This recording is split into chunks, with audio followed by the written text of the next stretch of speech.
The Story of the BAELBROW Ghost by E. and H. Heron, pseudonym for Catherine and Hesketh Pritchard. Narrated by Edward E. French. It is a matter for regret that so many of Mr. Flaxman Low's reminiscences should deal with the darker episodes of his career. Yet this is almost unavoidable, as the more purely scientific and less strongly marked cases would not perhaps contain the same elements of interest for the general public, however valuable and instructive they might be to the expert student. It has also been considered better to choose the completer cases, those that ended in something like satisfactory proof, rather than the many instances where the thread broke abruptly amongst surmisings, which it was never possible to subject to convincing tests. North of a low-lying strip of promontory of Bale Ness thrusts a blunt nose into the sea. On the Ness, backed by pine woods, stands a square, comfortable stone mansion, known to the countryside as BAELBROW. It has faced the east winds for close upon 300 years, and during the whole period has been the home of the Swaffham family, who were never in any wise put out of conceit of their ancestral dwelling by the fact that it has always been haunted. Indeed, the Swaffhams were proud of the BAELBROW ghost, which enjoyed a wide notoriety, and no one dreamt of complaining of its behavior until Professor Youngwort of Nuremberg laid information against it, and sent an urgent appeal for help to Mr. Flaxman Low. The professor, who was well acquainted with Mr. Low, detailed the circumstances of his tenancy of BAELBROW, and the unpleasant events that had followed thereupon. It appeared that Mr. Swaffham, Sr., who spent a large portion of his time abroad, had offered to lend his house to the professor for the summer season. When the Youngworts arrived at BAELBROW, they were charmed with the place. The prospect, though not very varied, was at least extensive, and the air exhilarating. Also, the professor's daughter enjoyed frequent visits from her betrothed, Harold Swaffham, and the professor was delightfully employed in overhauling the Swaffham library. The Youngworts had been duly told of the ghost, which lent distinction to the old house, but never in any way interfered with the comfort of the inmates. For some time they found this description to be strictly true, but with the beginning of October came a change. Up to this time, as far back as the Swaffham annals reached, the ghost had been a shadow, a rustle, a passing sigh, nothing definite or troublesome. But early in October, strange things began to occur, and the terror culminated when a housemaid was found dead in a corridor 3 weeks later. Upon this, the professor felt that it was time to send for Flaxman Low. Mr. Low arrived upon a chilly evening when the house was already beginning to blur in the purple twilight, and the resinous scent of the pines came sweetly on the land breeze. Youngwort welcomed him in the spacious, firelit hall. He was a stout German with a quantity of white hair, round eyes emphasized by spectacles, and a kindly, dreamy face. His life study was philology, and his two relaxations, chess, and the smoking of a big Bismarck-bowled meerschaum. "Now, Professor," said Mr. Low when they had settled themselves in the smoking-room, "how did it all begin?" "I will tell you," replied Youngwort, thrusting out his chin and tapping his broad chest, and speaking as if an unwarrantable liberty had been taken with him. "First of all, it has shown itself to me." Mr. Flaxman Low smiled and assured him that nothing could be more satisfactory. "But not at all satisfactory," exclaimed the professor. "I was sitting here alone. It might have been midnight, when I hear something come creeping like a little dog with its nails tick-tick upon the oak flooring of the hall. I whistle, for I think it is the little Rags of my daughter, and afterwards open the door, and I saw—" He hesitated and looked hard at Low through his spectacles. "Something that was just disappearing into the passage which connects the two wings of the house. It was a figure, not unlike the human figure, but narrow and straight, I fancied I saw a bunch of black hair and a flutter of something detached, which may have been a handkerchief. I was overcome by a feeling of repulsion. I heard a few clicking steps. Then it stopped, as I thought, at the museum door. Come, I will show you the spot. The professor conducted Mr. Low into the hall. The main staircase, dark and massive, yawned above them, and directly behind it ran the passage referred to by the professor. It was over 20 feet long, and about midway led past a deep arch containing a door reached by 2 steps. Jungwort explained that this door formed the entrance to a large room called the Museum, in which Mr. Swaffham Sr., who was something of a dilettante, stored the various curios he picked up during his excursions abroad. The professor went on to say that he immediately followed the figure, which he believed had gone into the museum, but he found nothing there except the cases containing Swaffham's treasures. I mentioned my experience to no one. I concluded that I had seen the ghost. But 2 days after, one of the female servants coming through the passage in the dark declared that a man had leapt out at her from the embrasure of the museum door, but she released herself and ran screaming into the servants' hall. We at once made a search, but found nothing to substantiate her story. I took no notice of this, though it coincided pretty well with my own experience. The week after, my daughter Lena came down one night for a book.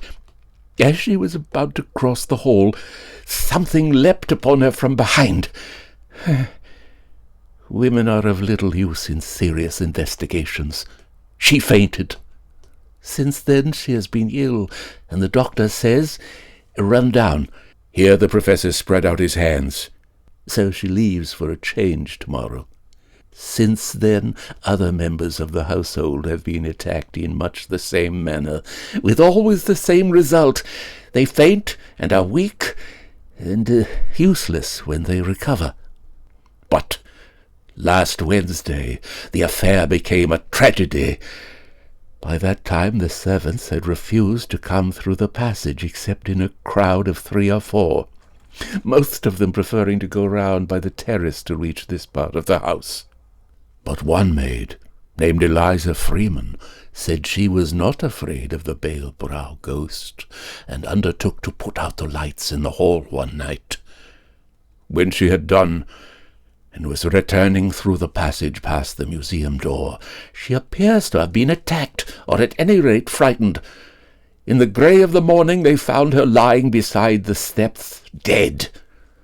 There was a little blood upon her sleeve, but no mark upon her body, except a small raised pustule under the ear. The doctor said the girl was extraordinarily anemic, and that she probably died from fright, her heart being weak.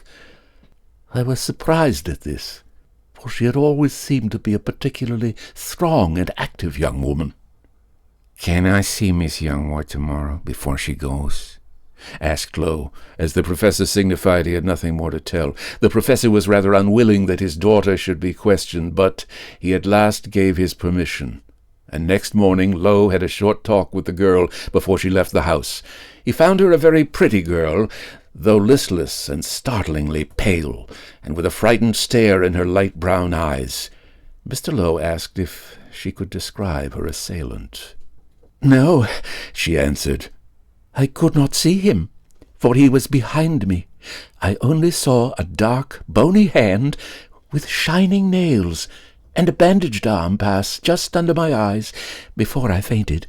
"Bandaged arm? I have heard nothing of this." "Tut, mere fancy," put in the professor impatiently. "I saw the bandages on the arm," repeated the girl, turning her head wearily away, "and I smelt the antiseptics it was dressed with." "You have hurt your neck," replied Mr. Low, who noticed a small circular patch of pink under her ear. She flushed and paled, raising her hand to her neck with a nervous jerk, as she said, in a low voice, "It has almost killed me.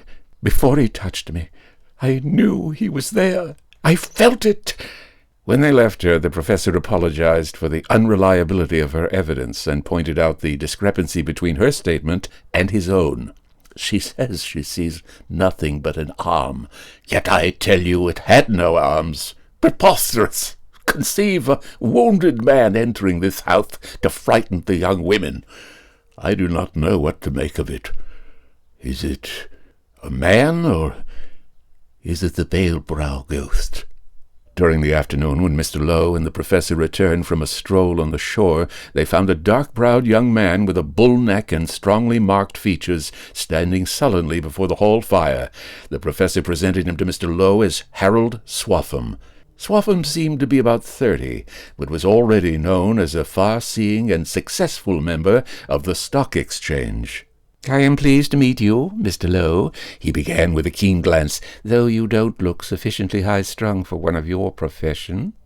Mr. Low merely bowed. "Come, you don't defend your craft against my insinuations," went on Swaffham, "and so you have come to rout out our poor old ghost from BAELBROW. You forget that he is an heirloom, a family possession.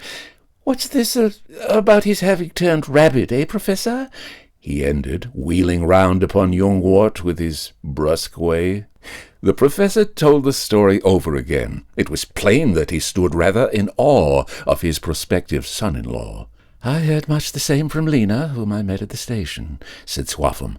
"It is my opinion that the women in this house are suffering from an epidemic of hysteria. You agree with me, Mr. Low?" "Possibly, though hysteria could hardly account for Freeman's death. I can't say as to that until I have looked further into the particulars. I have not been idle since I arrived. I have examined the museum. No one has entered it from the outside, and there is no other way of entrance except through the passage. The flooring is laid, I happen to know, on a thick layer of concrete. And there the case for the ghost stands at present." After a few moments of dogged reflection, he swung round on Mr. Low in a manner that seemed peculiar to him when about to address any person. "What do you say to this plan, Mr. Low? I propose to drive the professor over to Ferryvale, to stop there for a day or two at the hotel, and I will also dispose of the servants who still remain in the house for, say, 48 hours. Meanwhile, you and I can try to go further into the secret of the ghost's new pranks." Flaxman Low replied that this scheme exactly met his views, but the professor protested against being sent away.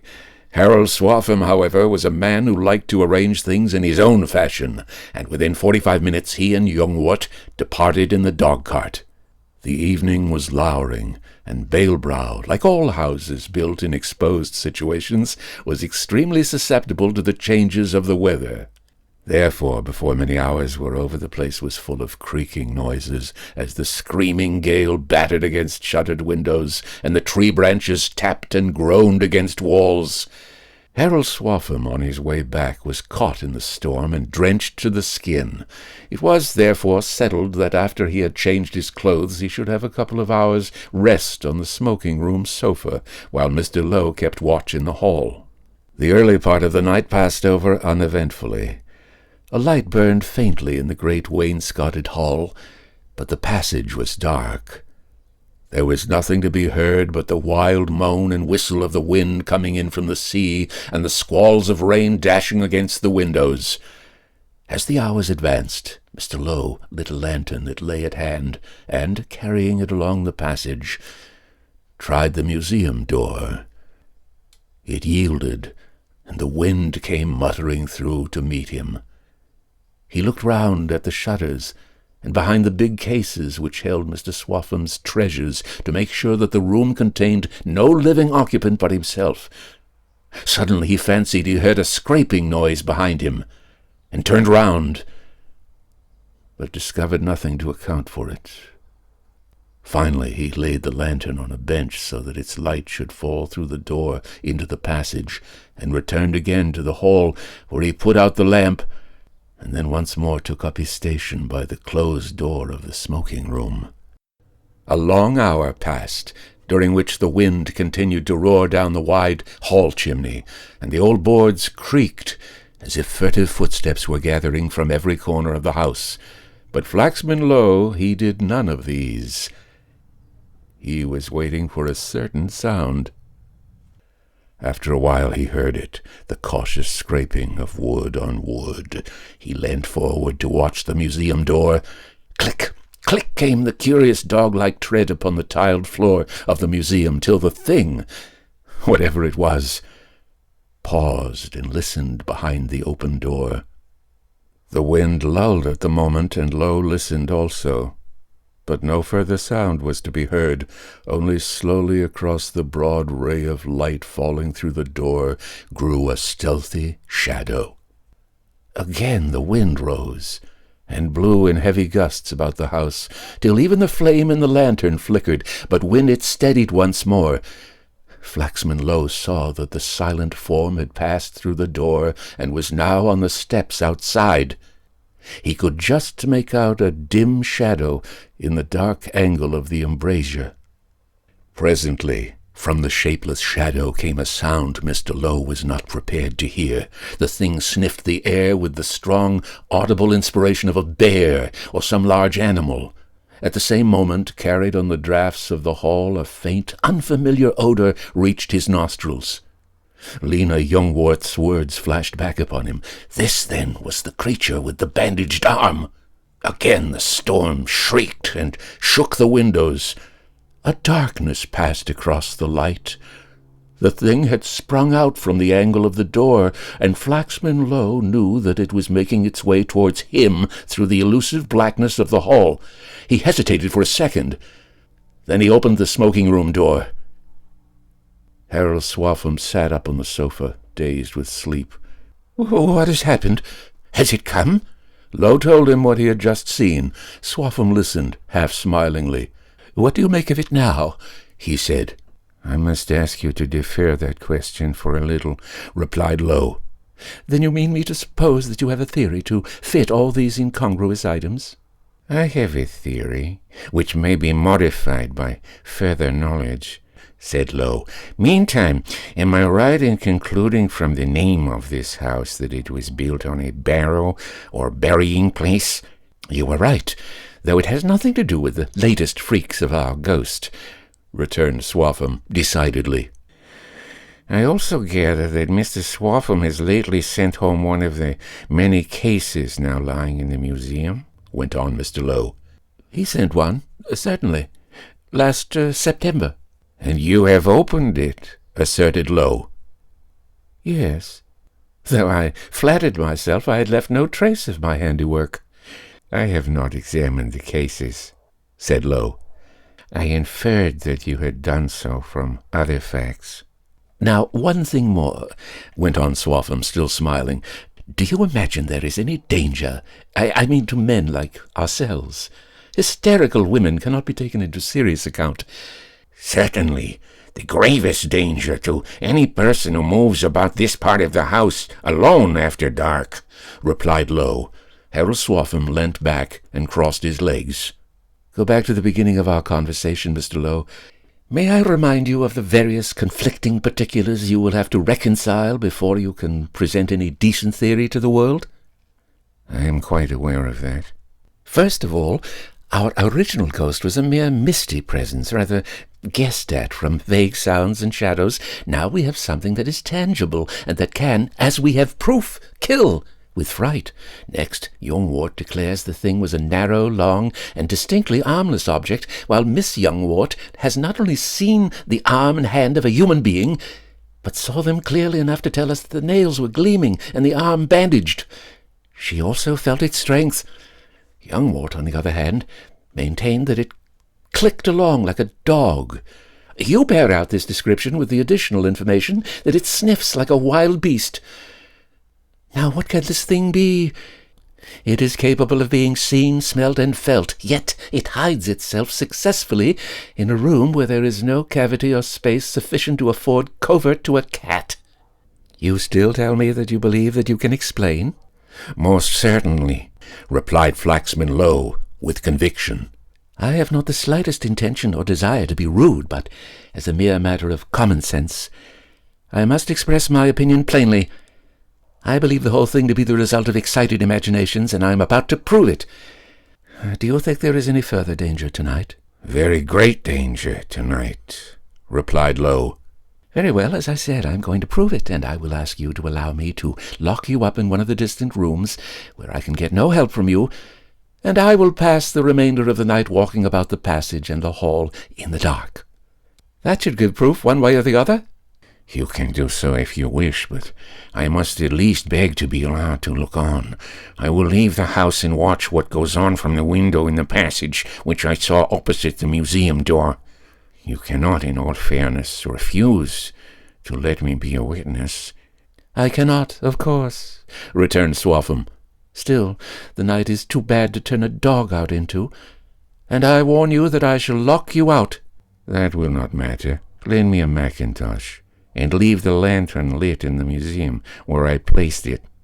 Swaffham agreed to this. Mr. Low gives a graphic account of what followed. He left the house and was duly locked out, and, after groping his way round the house, found himself at length outside the window of the passage, which was almost opposite to the door of the museum. The door was still ajar, and a thin band of light cut out into the gloom. Further down the hall gaped black and void. Low, sheltering himself as well as he could from the rain, waited for Swaffham's appearance. Was the terrible yellow watcher balancing itself upon its lean legs in the dim corner opposite, ready to spring out with its deadly strength upon the passer-by? Presently Low heard a door bang inside the house, and the next moment Swaffham appeared with a candle in his hand, an isolated spread of weak rays against the vast darkness behind. He advanced steadily down the passage, his dark face grim and set, and as he came, Mr. Low experienced that tingling sensation which is so often the forerunner of some strange experience. Swaffham passed on towards the other end of the passage. There was a quick vibration of the museum door as a lean shape with a shrunken head leapt out into the passage after him. Then altogether came a hoarse shout, the noise of a fall, and utter darkness. In an instant Mr. Low had broken the glass, opened the window, and swung himself into the passage. There he lit a match, and as it flared he saw by its dim light a picture painted for a second upon the obscurity beyond. Swaffham's big figure lay with outstretched arms, face downwards, and as Low looked, a crouching shape extricated itself from the fallen man, raising a narrow, vicious head from his shoulder. The match spluttered feebly and went out, and Low heard a flying step click on the boards before he could find the candle Swaffham had dropped. Lighting it, he stooped over Swaffham and turned him on his back. The man's strong colour had gone, and the wax-white face looked whiter still against the blackness of hair and brows, and upon his neck, under the ear, was a little raised pustule from which a thin line of blood was streaked up to the angle of his cheekbone. Some instinctive feeling prompted Low to glance up at this moment. Half extended from the museum doorway were a face and bony neck, a high-nosed, dull-eyed, malignant face, the eye sockets hollow, and the darkened teeth showing. Low plunged his hand into his pocket, and a shot rang out in the echoing passageway and hall. The wind sighed through the broken panes. A ribbon of stuff fluttered along the polished flooring, and that was all, as Flaxman Low half-dragged, half-carried Swaffham into the smoking-room. It was some time before Swaffham recovered consciousness. He listened to Low's story of how he had found him with a red, angry gleam in his sombre eyes. "The ghost has scored off me," he said with an odd, sullen laugh. "But now I fancy it's my turn. But before we adjourn to the museum to examine the place, I will ask you to let me hear your notion of things. You have been right in saying there was real danger. For myself, I can only tell you that I felt something spring upon me, and I knew no more. Had this not happened, I am afraid I should never have asked you a second time what your idea of the matter might be," he ended with a sort of sulky frankness. "There are two main indications," replied Low. "This strip of yellow bandage, which I have just now picked up from the passage floor, and the mark on your neck." "What's that you say?" Swaffham rose quickly and examined his neck in a small glass beside the mantel-shelf. "Connect those two, and I think I can leave you to work it out for yourself," said Low. Pray let us have your theory in full, requested Swaffham shortly. Very well, answered Low good-humouredly. He thought Swaffham's annoyance natural under the circumstances. The long, narrow figure, which seemed to the professor to be armless, is developed on the next occasion, for Miss Youngworth sees a bandaged arm and a dark hand with gleaming, which means, of course, gilded nails. The clicking sound of the footstep coincides with these particulars, for we know that sandals made of strips of leather are not uncommon in company with gilt nails and bandages. Old and dry leather would naturally click upon your polished floors. Bravo, Mr. Low! So you mean to say that this house is haunted by a mummy?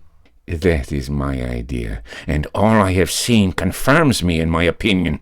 To do you justice, you held this theory before tonight, before, in fact, you had seen anything for yourself. You gathered that my father had sent home a mummy, and you went on to conclude that I had opened the case. Yes, I imagine you took off most of, or rather all, the outer bandages, thus leaving the limbs free, wrapped only in the inner bandages, which were swathed round each separate limb. I fancy this mummy was preserved by the Theban method, with aromatic spices which left the skin olive-coloured, dry and flexible, like tanned leather, the features remaining distinct, and the hair, teeth, and eyebrows perfect. So far, good, said Swaffham. But now, how about the intermittent vitality, the pustule on the neck of those whom it attacks? And where is our old BAELBROW ghost to come in? Swaffham tried to speak in a rallying tone, but his excitement and lowering temper were visible enough, in spite of the attempts he made to suppress them. To begin at the beginning, said Flaxman Low, everybody who in a rational and honest manner investigates the phenomena of spiritism will, sooner or later, meet in them some perplexing element which is not to be explained by any of the ordinary theories. For reasons into which I need not now enter, this present case appears to me to be one of these. I am led to believe that the ghost which has for so many years given dim and vague manifestations of its existence in this house is a vampire. Swaffham threw back his head with an incredulous gesture. We are no longer in the Middle Ages, Mr. Low. And besides, how could a vampire come here? He said scoffingly. It is held by some authorities on these subjects that under certain conditions a vampire may be self-created. You tell me that this house is built upon an ancient barrow, in fact, on a spot where we might naturally expect to find such an elemental psychic germ. In those dead human systems were contained all the seeds for good and evil. The power which causes these psychic seeds or germs to grow is thought. And from being long dwelt on and indulged, a thought might finally gain a mysterious vitality which could go increasing more and more by attracting to itself suitable and appropriate elements from its environment.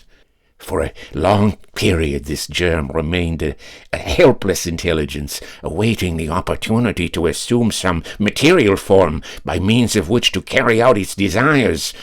The invisible is the real. The material only subserves its manifestation. The implacable reality already existed when you provided for it a physical medium for action by unwrapping the mummy's form. Now we can only judge of the nature of the germ by its manifestation through matter. Here we have every indication of a vampire intelligence touching into life and energy, the dead human frame. Hence the mark on the neck of its victims, and their bloodless and anemic condition. For a vampire, as you know, sucks blood. Swaffham rose and took up the lamp. Now for the proof, he said bluntly. Wait a second, Mr. Low. You say you fired at this appearance? And he took up the pistol which Low had laid down on the table. Yes, I aimed at a small portion of its foot, which I saw on the step. Without more words, and with the pistol still in his hand, Swaffham led the way to the museum. The wind howled round the house, and the darkness, which precedes the dawn, lay upon the world, when the two men looked upon one of the strangest sights it has ever been given to men to shudder at.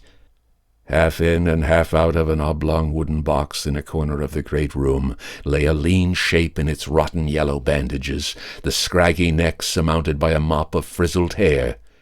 The toe strap of a sandal and a portion of the right foot had been shot away.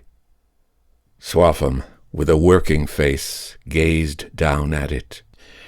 Then, seizing it by its tearing bandages, he flung it into the box, where it fell into a lifelike posture, its wide, moist-lipped mouth gaping up at them. For a moment Swaffham stood over the thing. Then with a curse he raised the revolver and shot into the grinning face again and again with a deliberate vindictiveness. Finally he rammed the thing down into the box, and clubbing the weapon, smashed the head into fragments with a vicious energy that colored the whole horrible scene with a suggestion of murder done. Then, turning to Low, he said, "Help me to fasten the cover on it." "Are you going to bury it?" "No."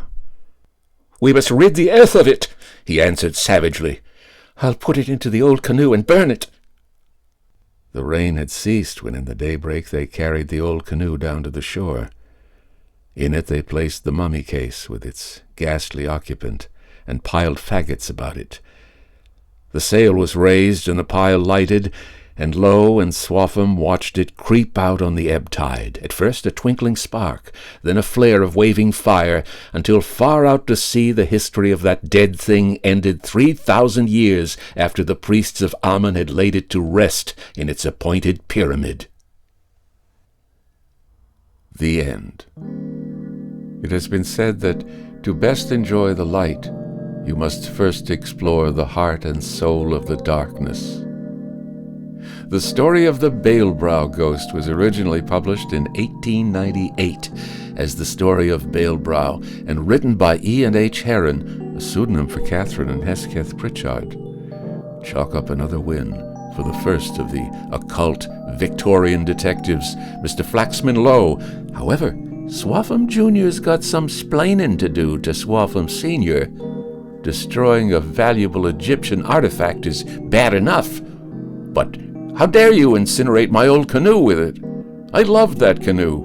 Ladies and gentlemen, Fiction Fantastique originates from the studios of World Brain Audio, Suite G1 in Chatsworth, California, USA. I hope you'll join me here next time when I take a gruesome gallivant on the wild side of imagination. The email address for this show is edwardfrench06@hotmail.com. Have you subscribed to the channel? You really should. www.youtube.com/FrenchEdward06.